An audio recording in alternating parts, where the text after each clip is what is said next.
સંજય પોતાની કંપનીના એક પ્રોજેક્ટ માટે જાપાન ગયો. ત્યારે જાપાનના સમ્રાટનો બાગ જોવા ગયો. ત્યાંના વૃક્ષો જોઈને તેને બહુ આશ્ચર્ય થયું, કેમ કે 100 વર્ષ જૂના વૃક્ષની ઊંચાઈ માંડ થોડા ફૂટની જ હતી.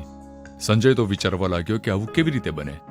100 વર્ષ પુરાનું વૃક્ષ તો કેવું મહાકાય હોય, આ તો કદમાં સાવ નાના છોડ જેવું લાગે છે. સંજયે કુતૂહલવશ થઈને તેના માળીને આ વાત પૂછી કે આ વૃક્ષો આટલા જૂના હોવા છતાં તેની ઊંચાઈ કેમ સાવ ઓછી છે? માળી સંજયની સામે જોઈને હસવા લાગ્યો અને કહ્યું કે મને લાગે છે આપને વૃક્ષોની બાબતમાં વિશેષ જ્ઞાન નથી. પછી આગળ બોલતા માળીએ સમજાવ્યું કે આપ તો માત્ર વૃક્ષને જુઓ છો, જ્યારે અમે તો એ વૃક્ષના મૂળને જોઈએ છીએ અને મૂળને વધવા જ નથી દેતા. સતત મૂળને નીચેથી કાપ્યા કરીએ છીએ અને તેના કારણે વૃક્ષો વધી શકતા નથી. મૂળ જેટલા ઊંડા જાય વૃક્ષ એટલું મોટું થાય. વાસ્તવમાં વૃક્ષોનો પ્રાણ ઉપર નહીં પરંતુ જમીનની નીચે રહેલા મૂળમાં હોય છે. મિત્રો, આજે આપણા બધાની સ્થિતિ આવી જ છે. આપણે લોકોનો બાહ્ય દેખાવ અને આચરણ જોઈએ છીએ, પરંતુ તેના વિચારો જોતા નથી.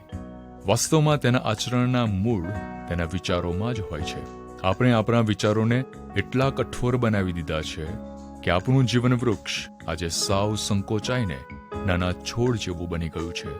બાઇબલમાં પહેલો શમુએલ 16મા અધ્યાયની 7મી કલમમાં લખવામાં આવ્યું છે કે કારણ કે માણસ જુએ છે તેમ યહોવા જોતા નથી, કેમ કે માણસ બહારના દેખાવ તરફ જુએ છે પણ યહોવા હૃદય તરફ જુએ છે.